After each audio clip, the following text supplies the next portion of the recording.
guys? What a day that it has been. We're going to get this stream started soon. Hopefully you guys are pretty amped up about everything that's been going on. And I can't wait to go on live because I'm sure a lot of you out there are pretty much upset with everything that's been going on. What's up, Fam Bam? I'm Chris Mizo. If you're unfamiliar with who I am, I talk about PC builds and we talk about PC hardware. Now, a lot of you out there are probably running into the issues of trying to purchase RAM, and especially if you're trying to do a PC build, we all know that it just seems like it's just not dropping. And the real question is it going to drop anytime soon? Now, I did run into a bit of trouble earlier. Now, for everybody out here, my usual fan bam that's here on the lives, unfortunately, I ran into an issue with my vehicle. In fact, the tire on my car, it actually imploded. So I didn't end up getting a blowout or anything like that. So at least that was good on the bright side. But I was able to take it over to a shop and have all the tires changed out. So now I got 4 fresh new tires on there. Now less to worry about, and we can go back to regular streaming. And the problem is, when I took a look at the pricing of these tires, I saw that, what's up LSG? Welcome, good to see you. I looked at the pricing and the tire was about $1,000 and about $1,200 for the tire, which isn't bad. All 4 tires, you have the labor, plus they got road hazard warranty.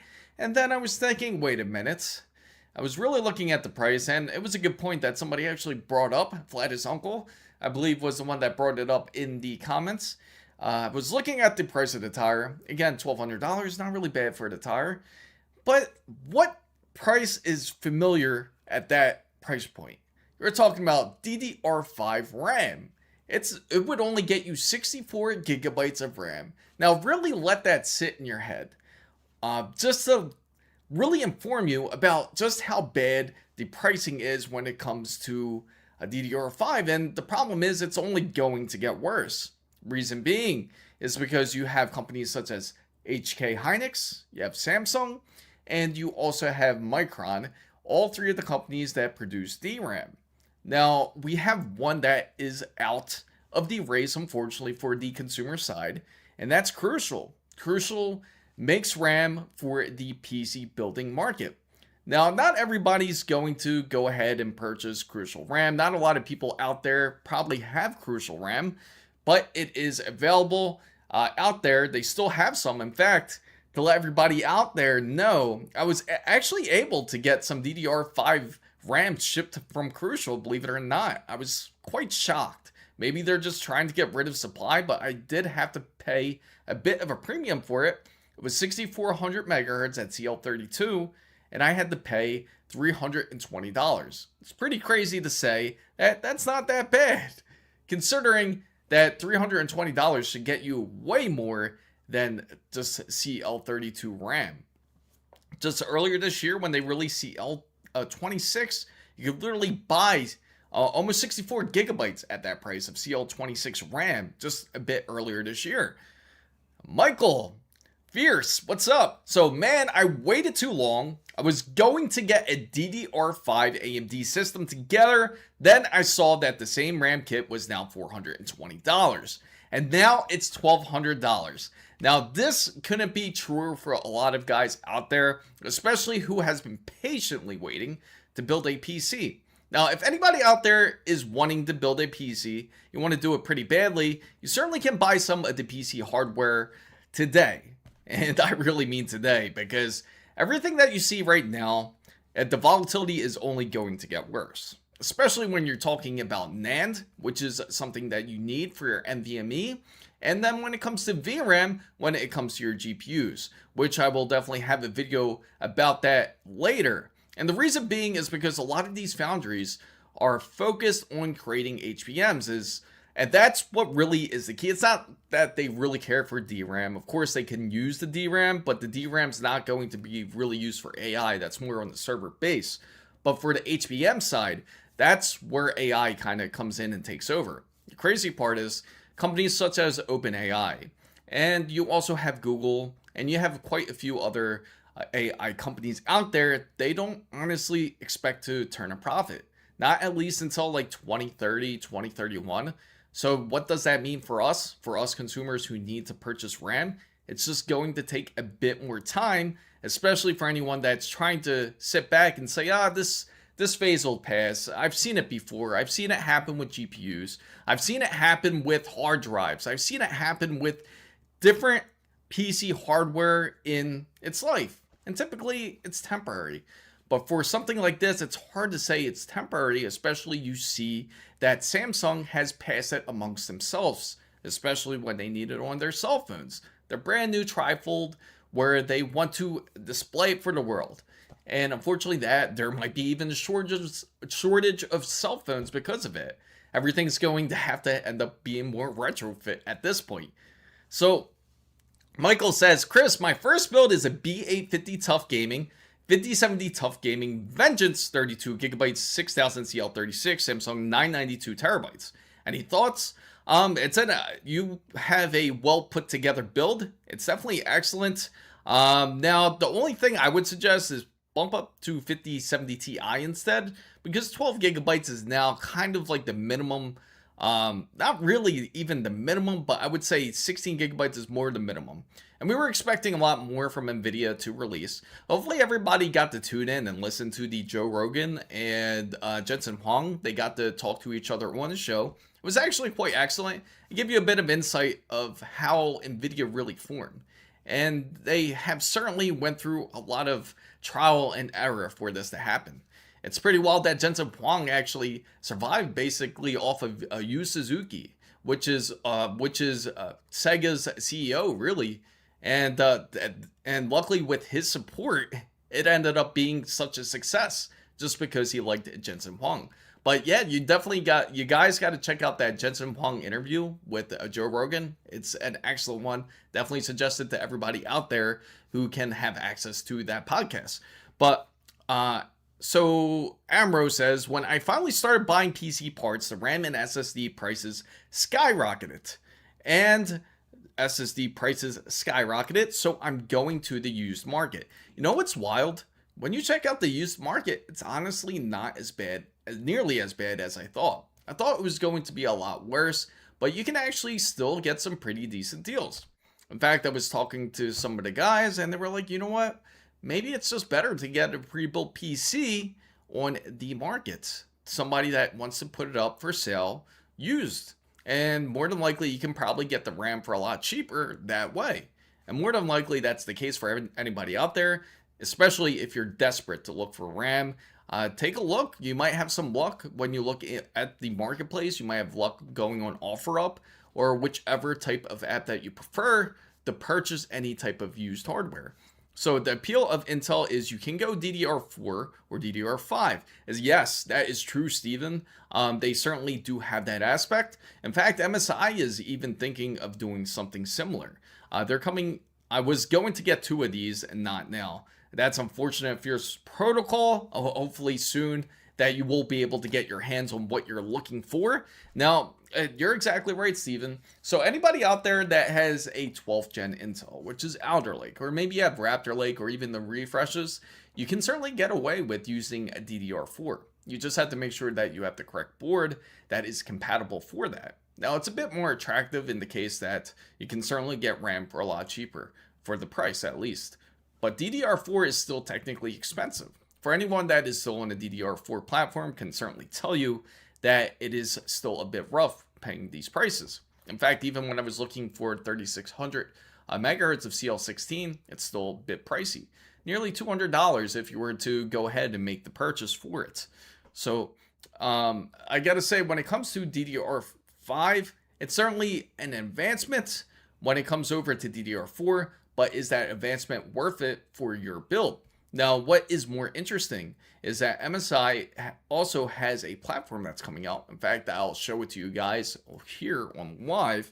Let me show it to you guys, because this is going to be a bit interesting here. They're coming out with a new board where it's actually not only going to be compatible with DDR5, but it's also compatible for DDR4. So for anyone out there that is looking to get some RAM temporarily, especially if you don't want to spend the extra pricing, let's see.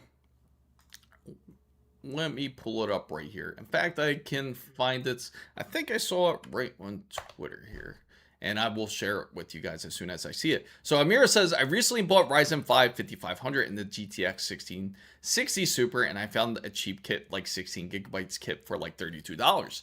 Oh, that's awesome. So that's actually a pretty decent deal. Look for DDR4 if you guys can get it, especially if your system's compatible. Why not?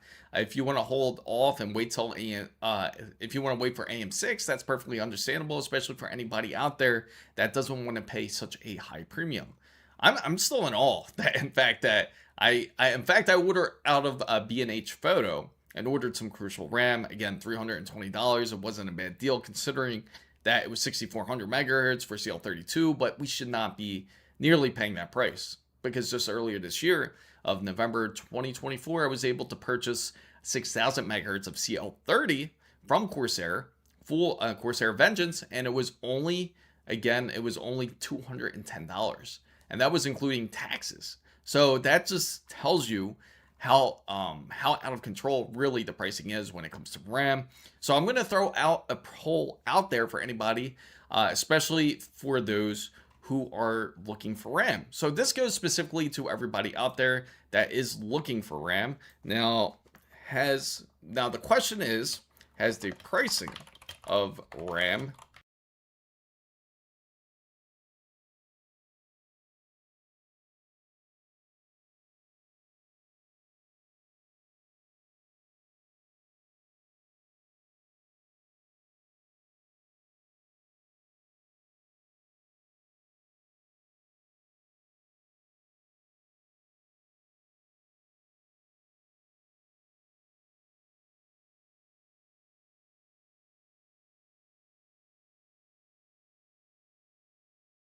apologize for that, guys. There we go. Yes, thank you, Biggie. So the question is, yeah, I apologize. You know what it was when I was typing, because I changed the hotkey for the mic, and I wanted to not trip over that key anymore. So I guess now I'm tripping over the other key. But anyway, the question is, how is the pricing of RAM? Has the pricing of RAM stopped you from purchasing RAM? If it has, put one. Thank you for subscribing. Has it stopped you from purchasing RAM? Put 1. If it hasn't, put 2. Just out of curiosity. So far, it has stopped some people from purchasing RAM. Now, a lot of these factories, again, Samsung has focused solely on HBMs. Now, other companies such as HK Hynix, they have been solely focused also as well on producing more HBM. Same thing with Micron. They're like, why even sell RAM anymore? Why have our RAM sit on the shelves? Now, how many of you out there actually have Crucial RAM? Just out of curiosity. More than likely, it's probably not going to be much. So I remember paying $80 for 8 gigabytes of DDR4 about 7 to 8 years ago. And I've seen a lot of prices go up and down in 65 years. Absolutely. It gets pretty particular. I'm sure Steve could certainly tell you of all the PC hardware that had certainly shot up and down.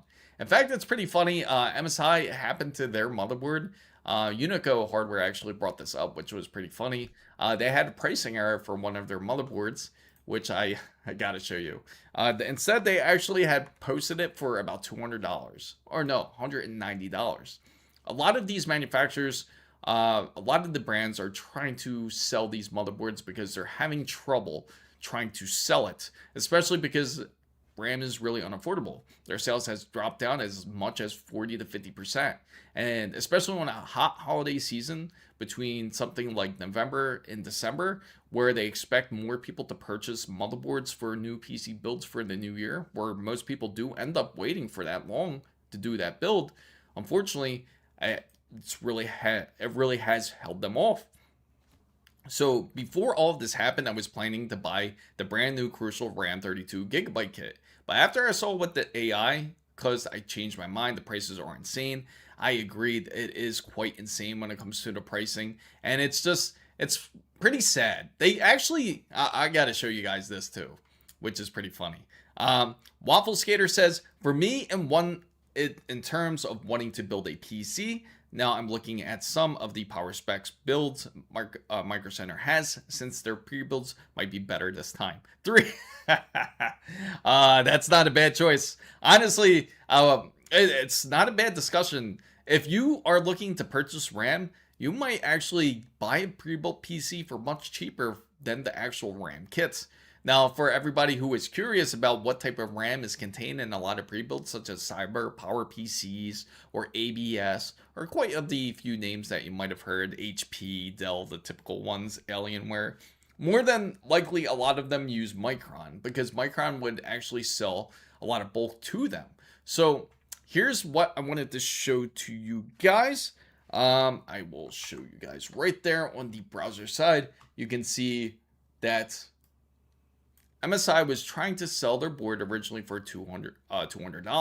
Unico brought it up, and then next thing you know, it went up to $230. I was trying to tell everyone, take advantage of that deal. So if anybody needs a motherboard, it's actually a really decent time, because you can actually get motherboards for really cheap now. A lot of them you could get for about like around under $200, a little bit, maybe a little bit more, depending on the type of motherboard that you're looking for, because they're having that much trouble. So Meetel OS says he has a very specific question.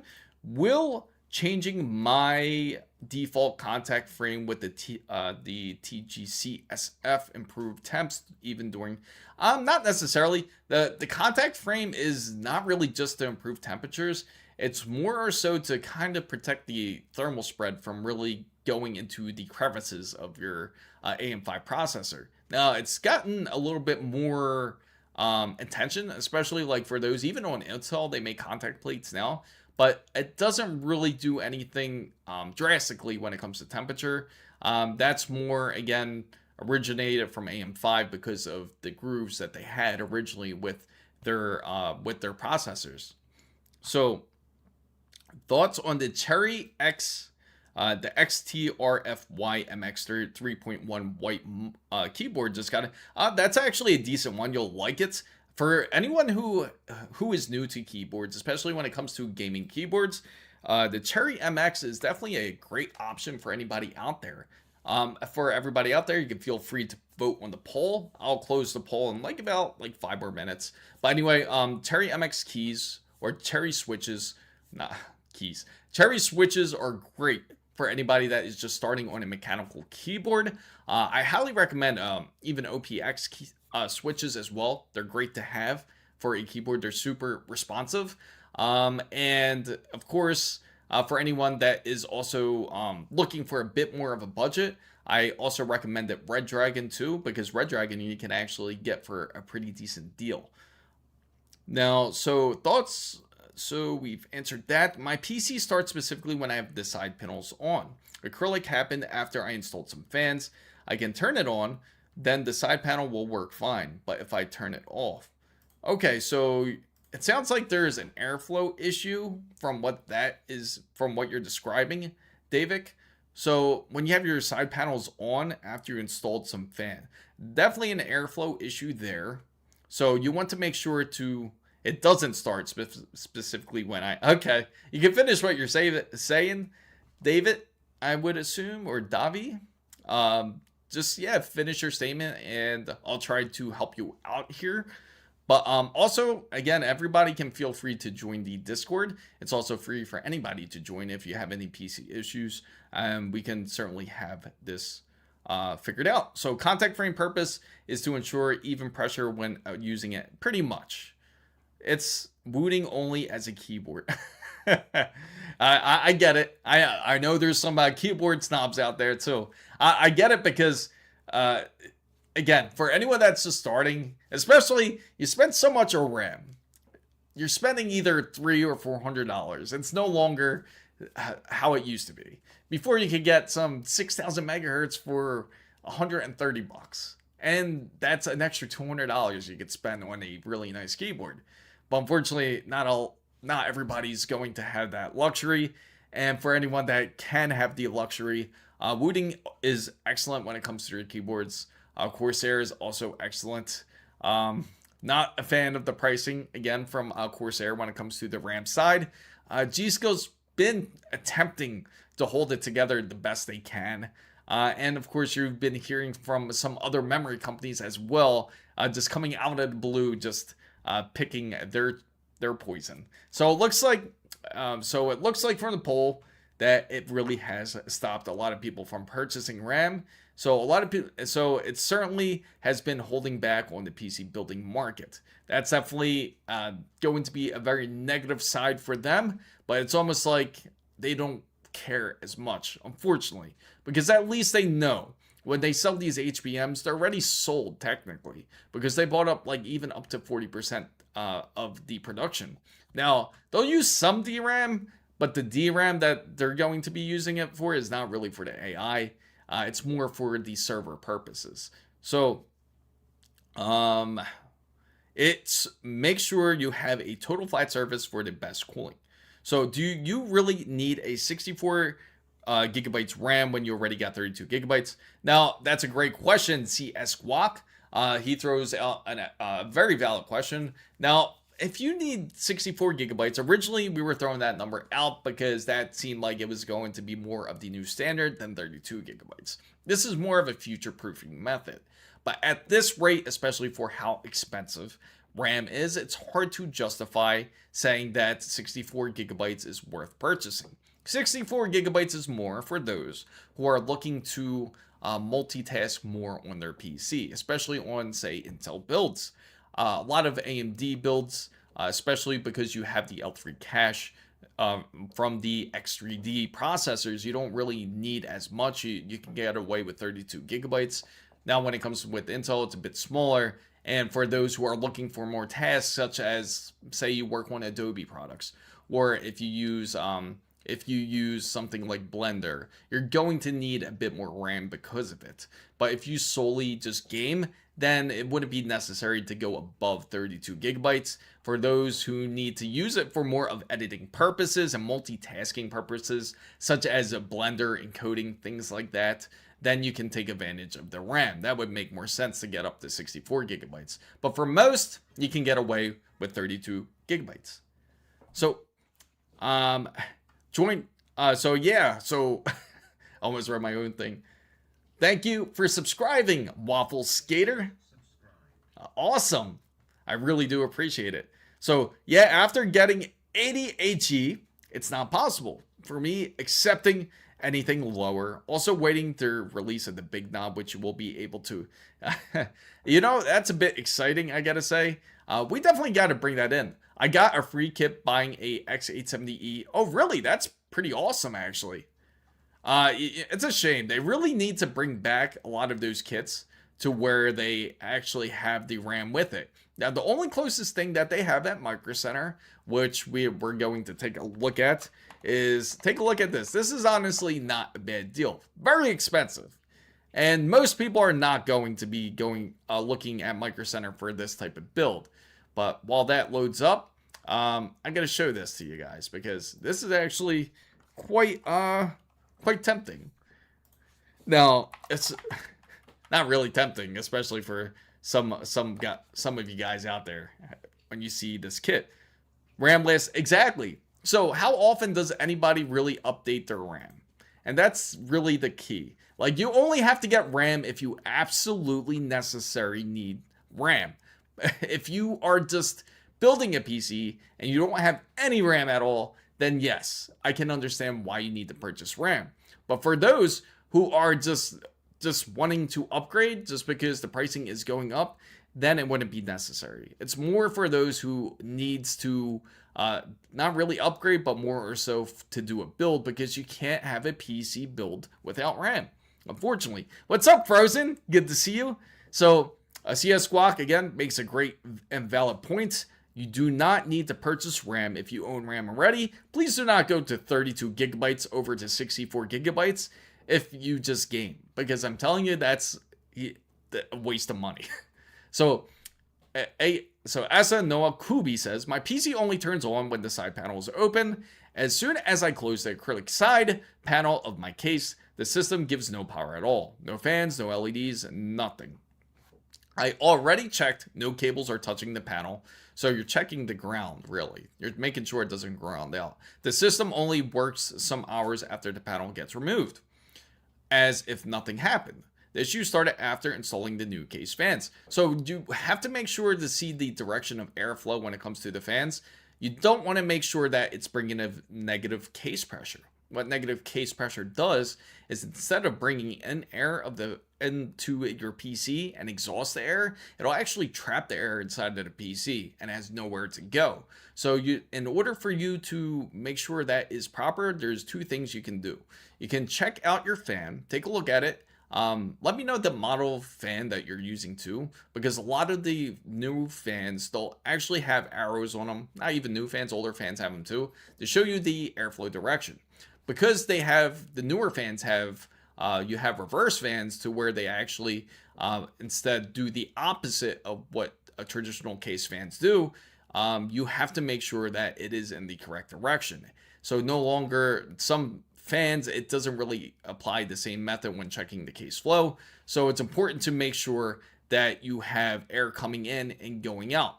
For example, you want to have at least 3 fans coming in for intake and 2 fans going out. So that's just a example. You can go say 4 fans coming in, 3 fans going out. It's better to have more in than out because you want to make sure you're bringing in fresh, cool air. So hopefully that helps out your question. Your PC certainly sounds like it's suffocating more than grounding out. So thank you for following. Yes, thank you, Asono Kubi. So Alice Veverick says 96 is like max. You can run it with 4 sticks, being decently stable. So if you need to start at 48 and then later, if you need to do 96, you can do it with ease and be most likely decent. Very true. So Waffle Skater says, you got an opinion for the PowerSpec G759 from Micro Center. I don't want to just throw in a link in people's chat. You know what? I'll take a look at it. How about we'll take a look at that and we can see how it looks like. To be honest, bro, I have 4 kits of... You know, a lot of people envy you. Don't let people know where you live because that could actually buy you a gold chain right now. Like a real gold chain. So the team group tuned to 8,000 megahertz because G-Skill can't do it, or Corsair Dominator, and I got these kits 2 years ago. Okay, Waffle Skater, let me get to you. I'm going to look up your G759, and I will answer the other questions soon as we take a look at this. So we're going to take a look at the power. If you're wondering what Waffle Skater is talking about, or maybe you've been eyeing the same idea, you just are checking out the chat just to see what we're talking about. He's talking about a pre-built PC. So we're going to take a look at this. Oh, I accidentally clicked Windows 11. Don't you hate when that happens? So we're going to take a look at this PC together here, guys. And it looks just like, oop. There we go. Beautiful. So it looks something like this. 9800 X3D. Decent, right? So that's pretty decent. It also has the AceRock X870 Pro A. You know, I'm a little bit sketchy about when it comes to AceRock motherboards. They could be hit or miss. Recently, I'm sure you heard the cases about burned 9800 X3D specifically on AceRock motherboards. So if you do choose to get it for, say, personal purposes, you want to make sure to actually get a warranty on it just in case. Now, the RAM's decent, 64 gigabytes, but it doesn't quite tell you the latency, which we will definitely take a look at in a bit. We can figure that out. That also has an NVIDIA GeForce RTX 5080. Excellent choice. Samsung 2 terabyte. That's honestly not that bad. I'm assuming the Samsung 2 terabyte is more than likely going to be a 990 Pro than a 9100. 9100 will be NVMe and PCI Express 5. But honestly, you don't need it, especially for gaming. 2.5 gigabit connection for LAN. So if you want to hook up a Ethernet port, you easily can. You'll get the full speed. Most people aren't going up to 2.5 gigabits anyway, but that will cover you and pretty much future-proof you when your internet provider can eventually bring it in, and it has Windows 11 Home. Now, let's see if we can figure out exactly what type of RAM that they're using. So they say, let's see, 4K gaming, okay. Now let's see if we can zoom in. I'm going to zoom in a little bit here, but you can't really tell by looking at it, but it seems like it's going to be, let me see. Let me scroll down here, guys. Right there. So it seems that it's going to be Team Force. So it's decent RAM there. PNY GPU. And it looks like a, and I'm familiar with this AIO too. I think it's Thermalright that has this AIO. It's a decent one, so it's not bad. Thermalright AIO, PNY GPU. They definitely are charging a bit more than what it's worth. Now, the 64 gigabytes makes you want to go ahead and do a purchase for it, but honestly, it's not that bad. You probably end up making out better. It's not a bad PC, but I can say there's definitely better choices. This is like a bit of everything that nobody. There's an Airflow example right there, guys. That's a perfect one. But so I can say it seems like it's all the components that they don't want and put it into all one PC. ASRock motherboard, PNY GPU. So I'd say this one's a bit sketchy. Pricing is not bad. Great processor, obviously. And the RAM more than likely is going to be decent. But I'd say take a look at a bit more options. There's definitely got to be something else out there. So I bought a 64.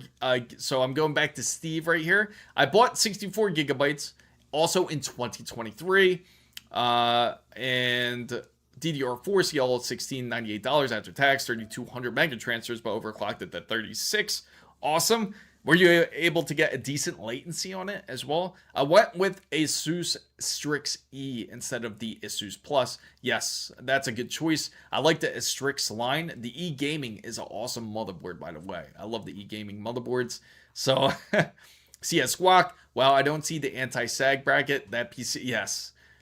There's definitely more that can be done. Would that gold come from gold chains?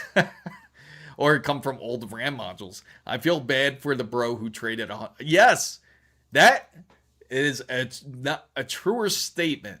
I feel really bad for someone who traded 192 gigabytes of RAM. Can you imagine that? That could honestly get you a 5090 these days. In fact, you could probably get the gold 5090 for that price. That's just how insane. It's insane that he just traded it for a 5070 Ti. He probably thought he was making out, but he honestly was nowhere close to making out. ASRock Pro is even worse because it has the crappiest VRAMs. That's the thing. Pre-built PC will increase next year. Yeah, that's a great point because I actually want to bring this up to you guys too. And this is by CyberPower PC. So if you guys are familiar with CyberPower PC, this is their exact statement. So for you guys are curious about the volatility about the market when it comes to RAM, this is exactly what they had stated. So they said recently global RAM prices had surged by 500%. So they're saying it's already 5 times more than the price it's worth. Now the prices are already in effect. As you guys see, it's December 7th. It's already December 10th. So unfortunately, it's already in effect for CyberPower PC. Their SSD prices have risen up to 100%. This has a direct impact, costing the build gaming systems since the 1st of October. Now, CyberPower will do price adjustments accordingly to the 7th of which has passed. We understand that the holidays are around the corner and this situation's not ideal. So it's practically saying, yeah, sorry, we can't give you the PC for free. You still got to pay us for what this PC is at least worth because we're losing money on building now. So please know that CyberPower PC will continue to strive to acquire the highest quality. And honestly, CyberPower PC is definitely not a top pick when it comes to pre-builds, but it's a decent one because again, when it comes to their type of PC builds that they have together, they're a bit more of custom piece motherboard PCBs, so you can't really have a true ATX. At that point, it's like anytime you think of the motherboard for a lot of pre-built PCs, you automatically think of just build a PC. It's always like that. So AceRock Pro is even, yes, we mentioned that, Tommy, and I feel like 32 gigabytes isn't enough for my gaming PC. I'm running out of RAM every couple months, and I have to clear all the cache. Really? That's insane. And what type of monitor are you gaming on, by the way? So I think he said he didn't know what he had and didn't want to rip somebody off, so he was happy trading. But don't quote me on that. I'm an idiot. No, you might be correct. I hope he was doing it out the goodness of his heart. Maybe he's helping a fellow gamer. Not with 192, man. You could give a lot of RAM to a lot of gamers though. So Mr. Baby Bell says, I mean, no offense, but once they've run out their shelf for RAM, it will be tough. Absolutely. And that's the bigger problem. It's not the fact that the RAM isn't on the shelf. It's what you see, like in wherever you're located, guys, whatever store that you have, whether it's Best Buy, Micro Center, or any of these PC hardware stores, a local PC hardware store, they're more than likely whatever you see there is the last of it. You're not going to really see any more RAM get shipped out. And if they do, I consider that store a bit more lucky, because that means that they're going to have whatever is left from the factory, whatever was already created. Anything after that is going to be pretty much gone, and that's why the shortage would last so long. It's not the fact that it's not the fact that they can't produce it.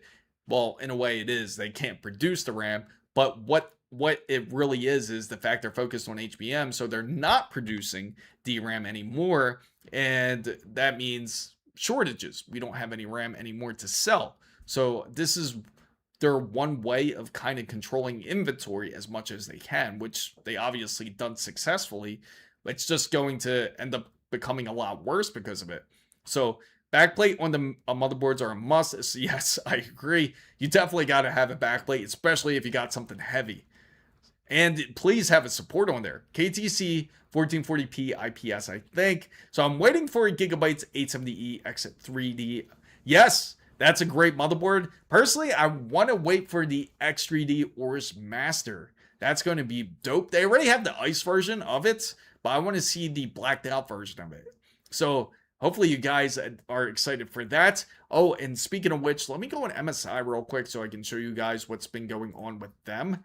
And because this is the motherboard I want to show you guys who are wanting to build a PC, but feels like it's near impossible, especially today, building a PC. And hopefully you guys, here we go. I'm going to throw a question out there for everybody, and I'm going to throw another poll for you guys. Will everyone tune in for the Game Awards? So that's going to be the question. It's going to be coming up shortly. And hopefully I didn't mute myself that time. I didn't. Perfect. Okay, guys. Here comes the poll, guys. There we go. And, oh, my fault. There we go. So you just put 1 or 2 and feel free to put it in. So if you guys... Thoughts on the Gigabyte wood board? That's a great question. Seems that there is some demand for Project Wood. Some people would love to see a Gigabyte's, it's actually Gigabyte's Arrows X3D wood board that actually has the nice wood aesthetic for anyone that is looking for that.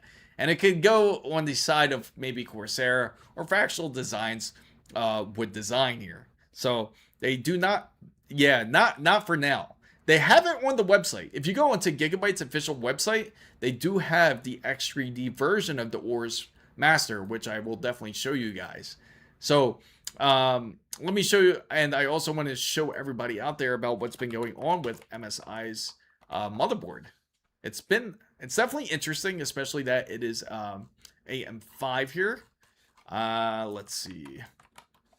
Let me see if I can find it real quick for you guys. And I just had it. It's also the best part about this motherboard. Once I find it, I will definitely share it with you guys. But MSI is coming out with a motherboard where it can also have DDR4 compatibility. So if anyone is looking to kind of save a bit of money on RAM, you prefer not spending a little bit of extra money. Image of Giga. Yes, I will send it. I will share it with you guys. But yeah, so like I said, with the MSI board, they are coming out with the DDR4/DDR5 version. So if you choose to get DDR4 temporarily until you want to hold off to get DDR5, that is certainly an option for everybody out there who is looking to join the AM5 platform. Or you can even go back and join between the 12th and 14th gen of Intel. So see, you got one take care of Project Wood here. So here we go. Stealth. This is what it looks like, guys. I'm going to share it with you guys. Arrow. I almost typed in Project Wood because it got me thinking there. There we go. Beautiful. So this is what it looks like, guys. Oh, there we go. That's what it looks like. So you got the nice little wood aesthetic for anyone that is looking for that. And so it has, take a look at the texture. It just shows, elegance. Now this is the new thing everybody is trying to get into here. So you can save like $20 to $25. Oh, John is chilling. He's sleeping on his bed. You guys can't see him, can you? He's actually right behind me. He's chilling. So how many gigabytes of DDR4 would be comparable to 32? So actually 32 gigabytes is still going to be comparable. You just have to make sure to get the speeds. For example, it can go up to, you want to get like 3600 megahertz. I would assume you could going to have to be able to get more, especially out of an AM5 board.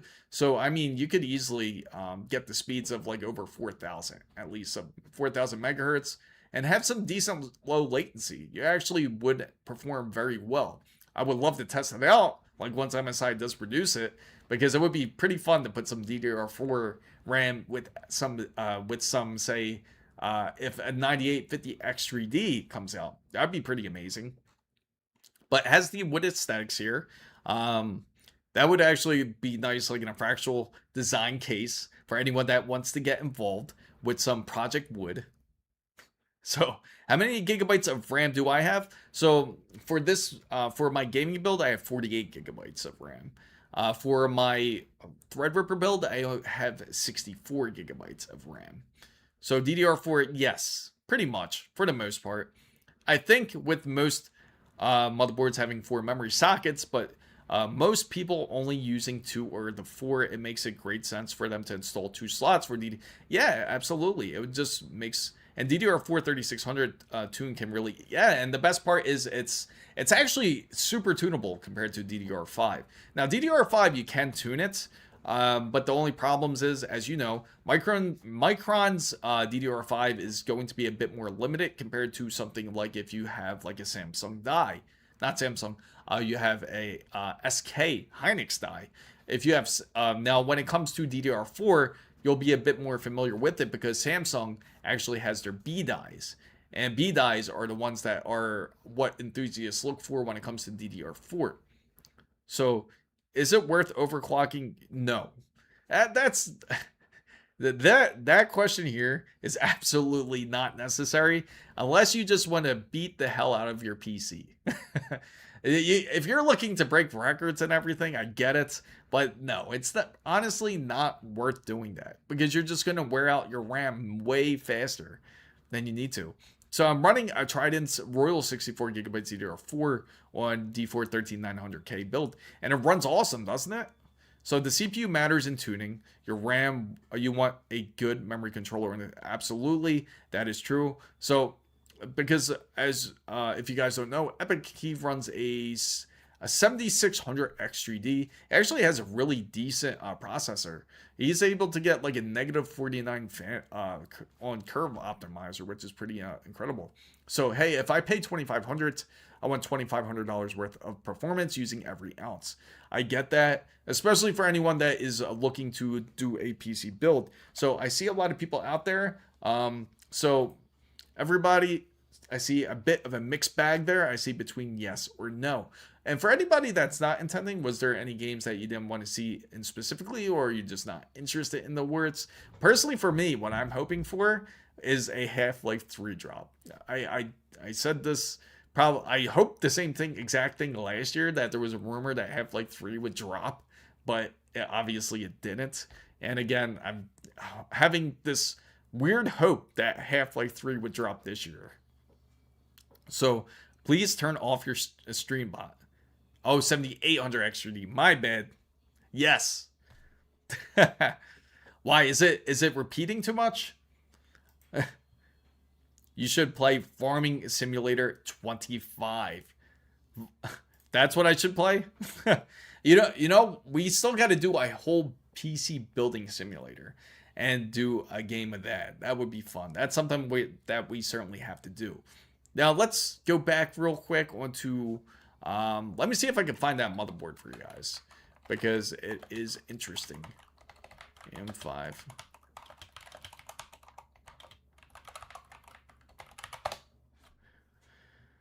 Let's see. Where is it? I should have saved it. Here we go. This is it, guys. Finally found it. Oh, Ace Rock is doing it. My fault. It's not even MSI. Ace Rock is trying to make up for their name. That's why. I was like, why can't I find it? It's actually Ace Rock that's coming out with this motherboard. Here it is. It says you can go up to 4800 megahertz when they're bored. Now, let's take a look here. This is how it looks like, guys. I'm going to go on Ace Rock's page to show you guys, because that way we can take a deeper dive in it. Oh, it's so annoying too, because now when you use Google, when you go search stuff, it automatically goes into this AI mode at times where I just want to get to the website. All right, so right here, we just got to go to the news side. There we go. And it is... Where's it at? Oh, so you guys out there, anybody that has any AMD Radeon cards, the Faststone has also been released, but I heard that it has been great. Unfortunately, I'm unable to test it. I didn't realize how bad Gigabyte monitors are compared to the competition. So if you were going to... it would be Corsair. That's where. So Gigabyte has even cashback promotion for the X3D boards. 9070 XT and Ryzen CPUs. So, I would say Micro Center's too innocent. You have to go for Corsair. You got to go for somebody that's overpricing. That's, you know, kind of like almost like that Robin Hood mentality. All right, so here it is, guys. Let me...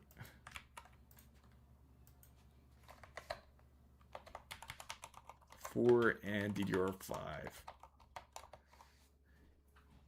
Yes.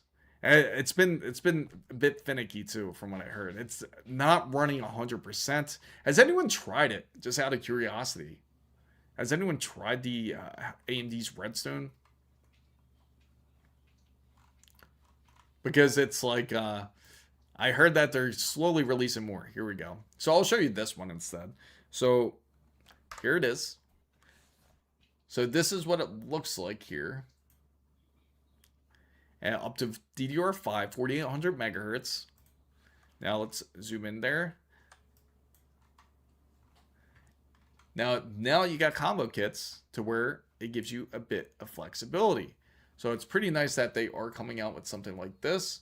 This would certainly give, definitely tempt a lot of people who are trying to build a PC to attempt to build a PC, especially if you have the option of either using DDR5 or DDR4. So you have the compatibility there. So I just took my 9070 XT out last night and put my 4090 back in. I have videos up, so you know I am legit. Awesome. So And here it is right here. So LGA is 1700 H610 motherboard that supports both DDR4 and DDR5. Obviously not at the same time. Hopefully nobody does try to attempt running it at the same time, because you would be in for a bad time. Because the reason why you don't want to run them at the same time is the tuning is going to be way off. It's not going to, you're running different timings, and if you're running different timings, you're just gonna, it's either not going to pass the whole post, and it's not going to fail, it's going to fail the whole train memory side. So you have to make sure to have equal memory running across. Now, it doesn't matter if they're different brands, it's just the timings certainly matter. So someone, I had an idea that they should give a DDR4 for DIMM slot and DDR5 for 2 DIMM slot. I see that logic. Yeah, I mean, I feel like this is something we're going to see more. And for anybody that is certainly excited for CES 2026 coming up, I heard that there's going to be quite a bit of launches that'll be coming out with new refresh boards. It's going to be unfortunate for anybody out there that is trying to do a PC build. More than likely, we're going to see companies such as Samsung. In fact, Samsung's actually doing their own show. I'll be arriving a little bit later than for what they're going to be showing. Theirs is a bit earlier. It's going to be on the 4th, I believe, on Sunday the 4th. More than likely, they're going to show their transformation when it comes to AI. So more than likely, that's just going to be a lot of just really showing off their HBMs, what they expect out of all these companies. But of course, we're all looking for AMD's press conference, which is going to be at 6:30 again on January 5th. So make sure to tune in for that. I'm hoping that they're going to announce a competitor, which seems more and more slim now, especially that we're going on with less and less VRAM, and that's going to be an issue. So where's is that show? So it's going to be in Las Vegas, and unfortunately, do you know why AMD is getting sued? No, I didn't hear anything about AMD getting sued. I definitely had to look on that. So yes, this is going to be at CES at Las Vegas. So if anybody wants to tune in for that and wants to see the latest, I'll be streaming a whole lot during then, and I will also be making sure to post up videos. So it seems like most people are at least attending the Game Awards. Again, I'm hoping for mostly a Half-Life release, Half-Life 3, that would be awesome. Oh yeah, I'm there right after New Year's. Oh, awesome.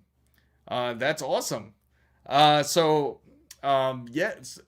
it's going to be quite the show. Hopefully AMD does have something to show off.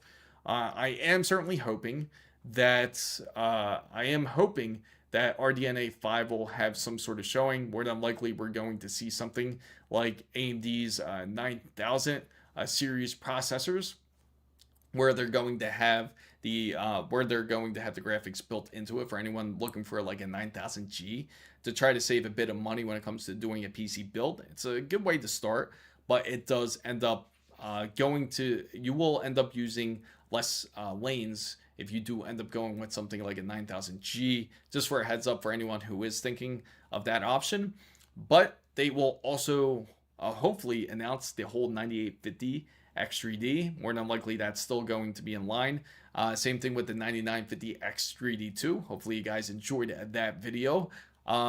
Certainly expecting more, definitely more options, at least when it comes to the processor side, especially when it comes to Granite Ridge. So you don't require really a refresh board to have these newer processors, again, with the 9850 X3D or neither the 9950 X3D2, because technically you'll still be considered the 9000 lineup. So my original idea was to get a Ryzen 7 7800 X3D with 32 gigabytes of DDR5 and a 5070 Ti. Since I'm going to downgrade to an AM4 build, would it be worth the money I'm saving on downgrading to go with a 5080? Now, if you are choosing to downgrade, it is a bit unfortunate to go that direction if you have to. I wouldn't suggest just downgrading quite yet. Your main reason for downgrading is probably going to be on the RAM side. I would say it's probably a bit more ideal for you to go with something more with a, say, Ace Rock board. If you go with like the Ace Rock board that we just brought up, more than likely, I feel that other brands are also going to follow suit because they have to be able to sell motherboards. And I wouldn't be surprised if you saw MSI make an announcement for it, or if you saw Gigabyte or Asus come out with an announcement where it will have dual compatibility. I would probably wait on that before dedicating into something like AM4. AM3, because once you go back, you're going to be pretty much on dated hardware. And then you're going to end up spending a bit more than expected because you're going to spend more on legacy hardware. But you know what the funny thing is, which just reminded me, guys, is the fact that the problem is that Samsung has already announced, and again, the other, I'm sure SK Hynix is thinking the same exact thing when it comes to DDR4 RAM. They announced it earlier, and if you guys have tuned into yeah, that's why I'm suggesting you don't want to do that. You don't want to downgrade quite yet. You want to go with AM5, at least go for a board where it's dual compatible, and you'll have that advantage. But as I was saying, like when it comes to Samsung and SK Hynix, they both had announced that they're not planning to continue on making DDR4, and they said that within this year because they figure that's pretty much a dying legacy type of memory. No one's really going to purchase it as much. Sure, there's people out there that still use it, but again, it's going to slowly fade just like anything else, such as the Steam hardware survey. If anybody could really take a guess at it, of how much, what RAM is really being used. Not RAM, but what type of video cards are being used. Originally, it was the 4060s that was the top rated GPU that everyone was using. Now it's the 5060. So again, people are upgrading a lot more quicker than anticipated because of it. It's not like how it was like when it came to older hardware where most people would stick with it. It's almost that people like to keep upgrading to a point. So that's why I would highly suggest staying on a more relevant board, especially now. You don't want to pay more for legacy hardware because it always ends up costing you more in the end. So even though you get a decent GPU, you're going to want to eventually change everything else, and that's going to be a bit of a pain for you, especially if you got to change out the processor and the motherboard. If you choose to change out the RAM again, and it's just like doing another build again. So I feel like new games should look like 3D Mark. Otherwise, I find a letdown for those who spend thousands for high-end hardware. Yeah, that's true. I mean, that's certainly like a standard where everyone should expect actually out of developers more. I really hope that I hope more studios take it a bit more serious.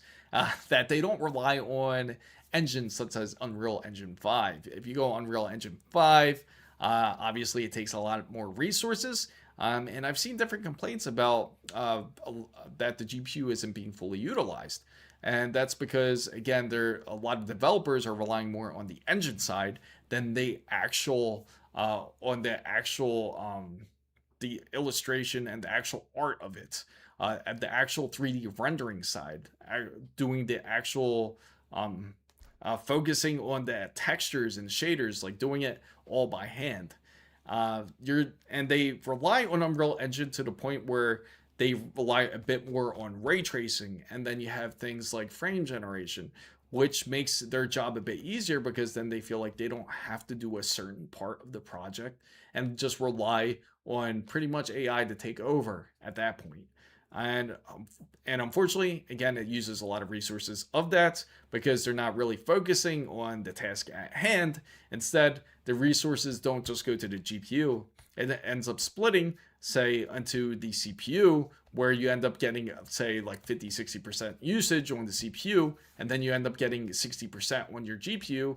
And that's not what you want because, again, that would be obviously a bottleneck there. You want to see 100% usage in the GPU, or at least 99%.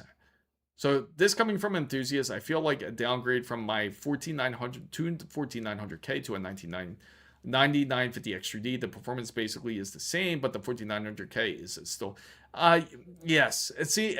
That's a bit of a mixed bag too when it comes to that. Like when it comes to Intel and it comes to AMD. Now again, that's because of the developer side. And a lot of games, for example, Battlefield 6 is a perfect example of it. It doesn't park the proper cores, or it doesn't park the proper cores. It uses the wrong CCD. For example, it can end up using the non-V cache when running the game, which is an issue. Now, because it's a 9950X3D, believe it or not, it's not a large scale jump from, say, a 800X3D. Even though you have a bit more of the L3 cache, it doesn't necessarily mean better performance at everything. It still remains on the same concept as a 9800X3D, where it just has one CCD for Vcache and the other for non-Vcache. And supposedly the 9950X3D 2 will improve on that. Instead, they'll be both Vcache. And hopefully we'll see some improvements there. But of course, you're going to suffer.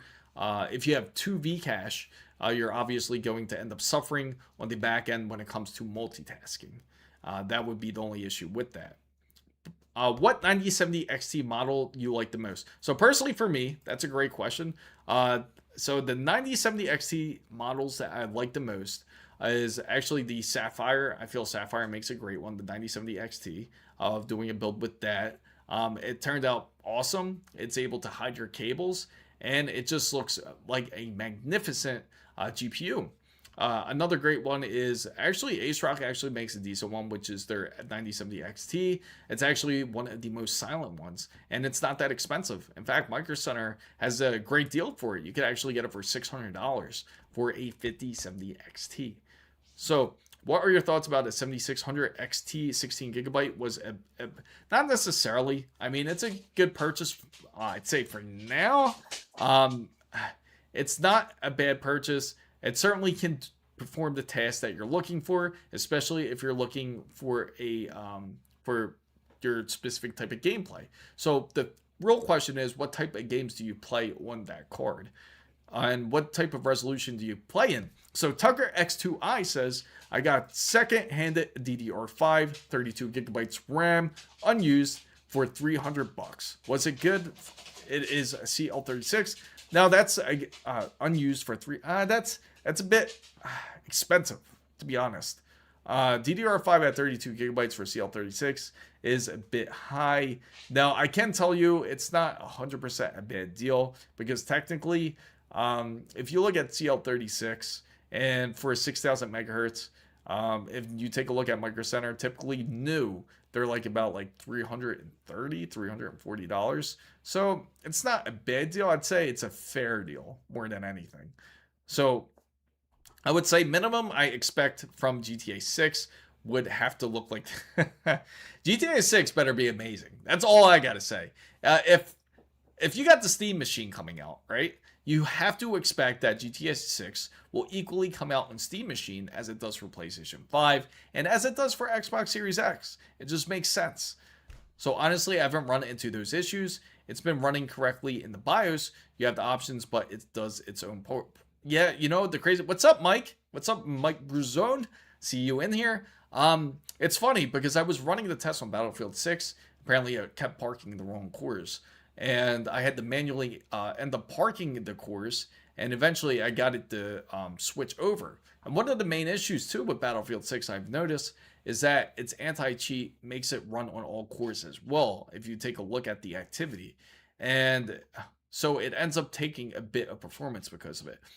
So Tom, one of the circuits, awesome. With good high-speed RAM, you can even run 265K and 285K. You know, it's funny that you brought this up, Alice, because the thing is, I actually held back and I thought, like, man, do I really want to build on the 285K platform or on Intel's Arrow Lake? And I'm slowly kind of going into it because we need to throw in competitor. And to be fair, we can't always just do AMD. There's going to be people that's going to go Intel. So we may be doing this build soon with the Intel Z890 board, which we already have. We have an Oris Master just sitting here. So we might go that direction for the next build. I know a lot of people might not like it, especially the Ryzen guys out there, but maybe you guys will be into seeing more comparison videos between the two benchmarks for a 285K going up against maybe a 9800 X3D. So Waffle Skater says the 5070 XT, is that the new 50? Yes, yeah, absolutely. AMD and Nvidia finally has decided to coincide together and make the 5070 XT. Could you imagine that? So Z-Man Scar says, I have the 9950 X3D paired with the 4090. Performed pretty well. I'd be interested in seeing the benchmarks for, I would absolutely love to do so. We'll definitely pull more information, especially coming January 5th. Again, make sure you guys don't forget to subscribe to the channel for that, because we will be going live. It's funny, I think I'm going to set that timer. not Guybot. Can you liberate this guy from chat? Oh, this? Who, Tommy? This guy? Tom? I didn't even see him. My fault. Let me get rid of this. Let me get rid of this guy. Bam, he's out of here. Okay, so he's gone. Thank you for letting me know that. I missed him. Oh my god, more. Do you like it? Not really. I'd say like AI does have its uses. It's funny. Hopefully you guys really do listen in onto the whole Jensen Huang an interview when he had it with Joe Rogan. It's very interesting for the most part. And I have to say with AI, he makes some certain valid points when you look back in history when it comes to revolution and when it comes to change, that a lot of us won't embrace it, especially because it's new technology, just like anything else, especially when it comes to something like AI. Also another question that was brought up is that, aren't you afraid that it's going to take a lot of productivity from people? Are you afraid it's going to take away work from everybody out there who it can pretty much take their job, especially for those who are doing more like a basic process or something like analytics or something where AI can certainly take over the task. And as he mentioned, he said that for radiology, that they were able to use AI and they thought they would get rid of all the radiologists because at that point, then AI can just do everything on its own. But instead, they brought in more radiologists. So his whole idea and his whole concept is practically saying that we're just going to adapt to it more than anything. And that how it's pretty crazy. It's pretty crazy how deep it goes. I don't want to spoil everything for everybody, but I can say that I can see AI expanding, but I don't think it's going to expand to the level, to the point where it's going to kind of take away everything. I feel there's a lot of people also feel the direction that AI is more of a bubble than anything. Eventually it's going to pop. And I 100% agree with everybody out there, especially because I mentioned this actually within the last year, because I was actually asked this question before, that do I feel that AI is going to grow? And this was more on a minimal level. So instead, I felt like it wasn't going to do anything. It wasn't going to go anywhere. I thought it would just be like kind of like 3D glasses when it comes to your when it came to 4K TVs. Remember how that was supposed to be a big thing. And obviously AI is going to be much more bigger of a scale. But again, I think it's going to, as humans, we're going to adapt with AI pretty quickly. And it's going to get to a point where we're all going to be fatigued to a point, as I'm sure some of you notice that you're going to see less AI content because of it. And I'm sure you've seen a lot less, especially on social media, because people are getting a bit fatigued on that side. So it has its uses, but it's not going to be used for every type of purpose, I feel. So but great question. So is on the good force side today. Too much hate for Intel while having 1% lows, and also X3D CPUs mostly help in 1080p. Upgrade path, people saying it's just in 6 CPUs. What most people, unless you want the best upgrade, often is not worth. So problem is with 13900KS and the 14900K CPUs. Even undervolted, the thermal throttle's too easy. I agree. That is certainly an issue for anyone that does have Raptor Lake or Raptor Lake Refresh specifically, are very prone to heat. So make sure to upgrade your chipsets and your BIOS if you do have a Raptor Lake or Raptor Lake Refresh type of CPU. Now, most people anyway would upgrade in like 3 to 5 years. So that would be like AM6 or Nova Lake, with maybe even DDR6. So that AMD upgrade path doesn't make it that worth it, as people keep saying. So using Intel failsafe, you don't have to go through. So Darren Reeves says, building a 9800X3D on an X870E motherboard. I'm assuming E gaming is it? With a 9070 XT. Heard that for gaming mostly. DTS like 64 gigabytes of RAM. Would it be best to get 32 gigabytes? So for now, so Darren, I can certainly say for your type, if you're looking to game mostly, no, DCS, it's not. Simulators, I can see it can take a bit more, but I can say, like, when it comes to the RAM, just get 32 gigabytes for now. You can always upgrade later. Just remember that. You just need a minimum of 32 gigabytes to run your games. You can always purchase 32 gigabytes later. Again, you're probably going to end up fine for the next 3 years, and then you'll end up thanking yourself because now you're able to get a 64 gigabyte kit for what you paid for 32 gigabytes. So Ali Beef says, I could cry. My 9070 XT turned up today. Took out my RAM to clean my PC. Killed one stick. Oh, really? Well, what happened, Ali? What exactly happened to your build? If that's the case, that's pretty insane. That doesn't usually happen. So yeah, I was glad that my 13700K wasn't the one to degrade. Made sure to update my BIOS when they released it. That's a smart move. Waffle Skater, certainly a great way to go. You want to make sure to update your BIOS, especially for anyone that is on the, again, for anyone that is still on a Intel Raptor Lake or Raptor Lake Refresh. DRAM Orange Death. That is disgusting, especially now. I can't, that's really hard for me to believe. What exactly happened? How did it happen? Please share with us. Did you try taking out the CMOS battery for 5 minutes, then put it back on? Only 5 on YouTube. Hit the oh yes, make sure to hit the like button, guys. Thank you, Rizzo. So tried in all slots. Oh, just to let you know, the commands work for anybody out there as well. So I'm going to fix it. I wonder why the crazy part is I'm going to slow down this command, guys. I apologize if it feels a bit spammy here.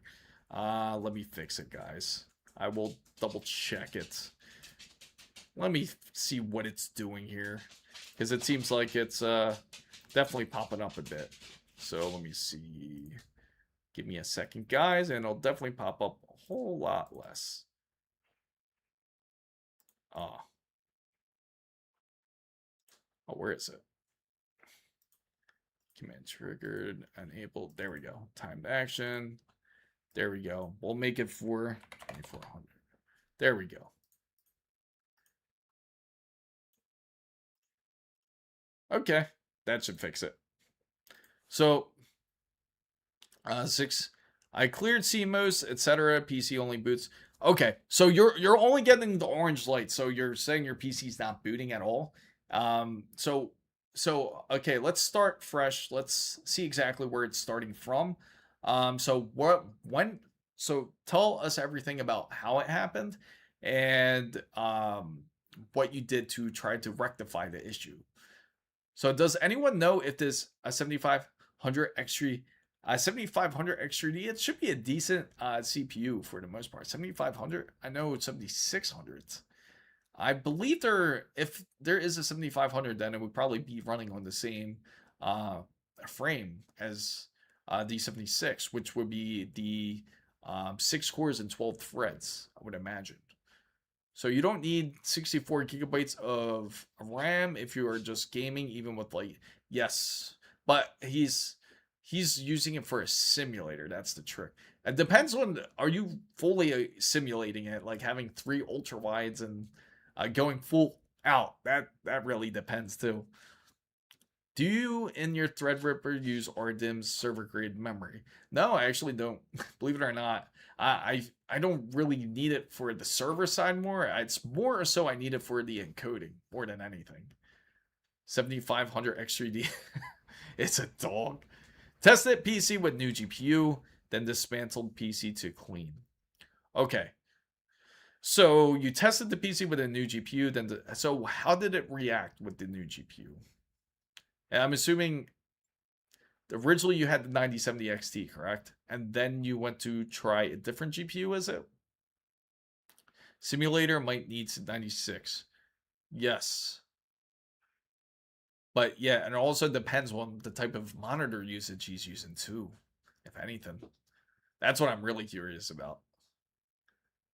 So let's try to help out Ollie here and figure out what this issue is. So for the price of performance, 7500 step up. How much is the 7500 X3? Because honestly, you could get the 78. Isn't it? You could get the 7800 X3D for $200 now, right? Let's go on Micro Center. Let's take a look on Micro Center, guys, and then we'll take a look there. I use 2 OLED ultra wides, but they don't take that much. Okay. Let's see. Let's try this. 7800 X3D. So we're gonna take a look here, and here goes some perfect examples here. So take a look at this, guys. So a 70, so you can actually get 7800 X3D for $380, and it comes with the motherboard. That's quite the combo. It's pretty crazy because before you would get the RAM with it originally too. And if you click into it, you can see that you can actually get some RAM bundled in. If you get RAM, which is, where did it go? It's funny because now it's hidden. Originally it was back here, you can see it. If you join the Discord, yes, please do. I think, do you have our Discord? Yeah, make sure to join. $346 low for the 7800 X3D, and Micro Center has been overcharging for the 70. Oh, have they? It's crazy because I haven't looked too much for the 75. So at 32 gigabytes of G-Skill RAM kit or 32 gigabytes of Corsair RAM. So let's take a look. So it doesn't really specify, it just says save more. All right, so it's funny. They almost created this like a bundled save list now. That's pretty different. That's definitely different. So you go get the 7800 X3D. That's actually a little bit overcharged because it should be about $200 for this CPU. But for the board, that's actually a decent deal. 153, and you get some RAM, 6000. You get 6000 megahertz with TL36 for $275. So you get everything for a total of 600, and it sounds so expensive compared to what it used to be. So you get the CPU, you get this motherboard. Again, guys, this is what you would get out of D3. And then you can select your GPU. Makes me curious to put a build together almost. $329 is a good price on 70 if you don't want the bundle. Threadrippers are only 3-in-1. Yes, that's what I was looking at, was the Threadripper combos. It was like $4,000, but they give you 128 gigabytes. Seems like 2 DIMMs are dead. That's a yeah, that's what I'm saying. It was like $400 before. It seems it's like you're so used to seeing like lower prices. 650 sounds high now. It's all because of the RAM, really.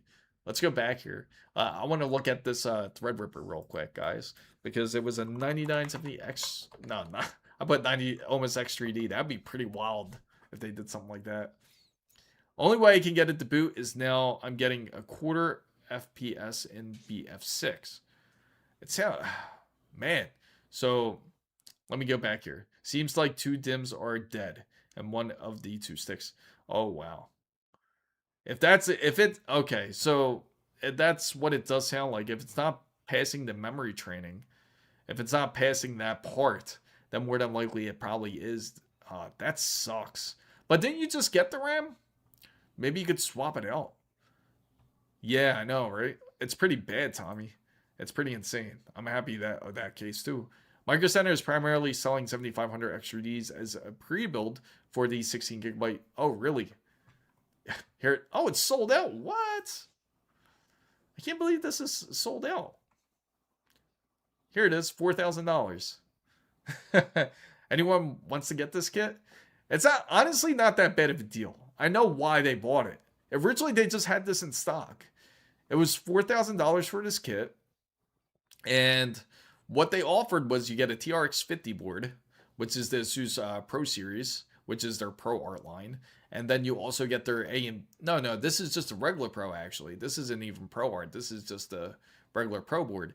And then you get the Threadripper. Usually that's $2,500. The motherboard's typically like $1,000, like when you get a TRX 50 board. And then you can't even imagine how much the RAM is. That's 128 gigabytes, right? So 4,000 is actually a really decent deal for it, considering. So it seems that somebody had bought it maybe just for the RAM itself.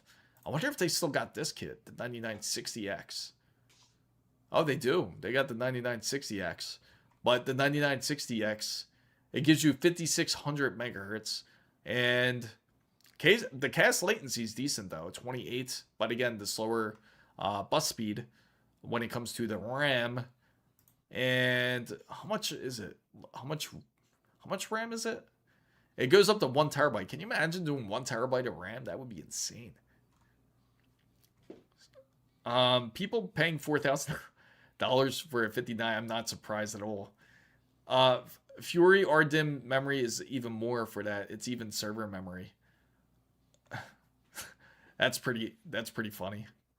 Why is that showing up? I just noticed that you know what? Maybe I should I just realized something about my streamer bot. I know why.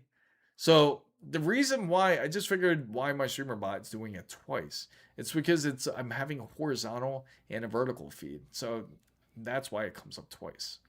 Don't forget you can save. Yes, $30 can be saved if you go ahead and purchase it for a wonderful price of only $2,999.99. And you get an additional $150 off instantly if you choose to get a you get a Micro Center Insider credit card. Only a payment of $49.99 for 60 months. So I think Max Voltage picked up a Threadripper kit at Micro Center for less a couple months ago. Oh, really? You know what's crazy? I saw somebody actually have a Threadripper build where they had up to 1 terabyte of RAM. So he has a PC build where it's worth just a ton of money. Hold on, that $30 doesn't account the cost for the yes, it doesn't. So let's go ahead. Let's pretend we're just gonna add this to the cart, right? And then we're gonna add this 9100. Let's see what the savings looks like, right? Let's go ahead and throw this in there. We're gonna throw this 91. Okay, so it's two. That is some BS. Everybody knows. We just were. Remember, guys, we were live at Micro Center, and we bought some 2 terabyte 9100. This was again prior to the whole increase of pricing when it comes to SSDs. We actually bought it for $200. In fact, you know what? I still got it. It's sitting in the drawer because I was waiting for the build. Where's it at? Here it is. This was bought from Micro Center. Oh, it still has that real expensive price tag, $299, but we ended up actually getting it for $199 that day. That was the day when me and Ricky, we went down to Micro Center to do his PC build. So, only thing is, I think it was not holding the power button down long enough while discharging PC and was trying quick. No, you never want to take off the RAM while the PC's alive. 190 for SSD. Bro, yes, it won't cover. That tax will not cover. Let's throw it in. I'm just curious to see what type of pricing that we'll get out of it. So we're gonna go ahead, check out the cart right here, because I do want to do a Threadripper rebuild, but man, oh, where'd it go? Oh, they removed items that are no. Oh, how about that? Micro Center just did us dirty. They didn't even let us buy the Threadripper kit. It's probably because of the RAM. Oh, I hope not. Oh, that would be terrible. But isn't that crazy? They took it out. So cheapest 2TB SSD Gen 5 with NAND I can buy for $260 in my region. Really? So let's go ahead. Let's attempt to do this again. We're gonna look up the 9960X again. It says one is available in my location in Miami, but it didn't pan through. Let's try again. Add to cart. It says one in stock. Okay, let's view the cart now. Nope, it won't let me purchase it. It won't let me. Yeah, you know what? Yeah, maybe. That's probably exactly what happened. That's a good point, Hassan. At least it's good one Kingston Fury Renegade G5 SSD. Yes. Oh, man. I think somebody actually bought it. I don't think they bought it for the Threadripper, to be honest. I think they probably bought it more for the RAM. Because they, think about it, if you separate the bundle, you can end up selling each component for what it's worth. Like if we look up at 9970X, right? 9970X is at least $2,500, right? See, $2,500 for this this processor. Now you look up a TRX 50 board, TRX 50 Pro. We'll look it up and see how much that motherboard is worth, which is this one, about $900, $894 to be exact. So that's already right there. That's, you're hitting about 35. And then the Kingston memory, again, right here. It keeps teasing me. It's right there. But this is the 9960X, so it's going to be a cheaper. Their 9970X bundle already sold out, apparently. 120. Yeah, that's what I said. So, like, if you click it, right? You click it, and then you click the RAM. Say you just want to buy the RAM separate. They usually list everything separate here.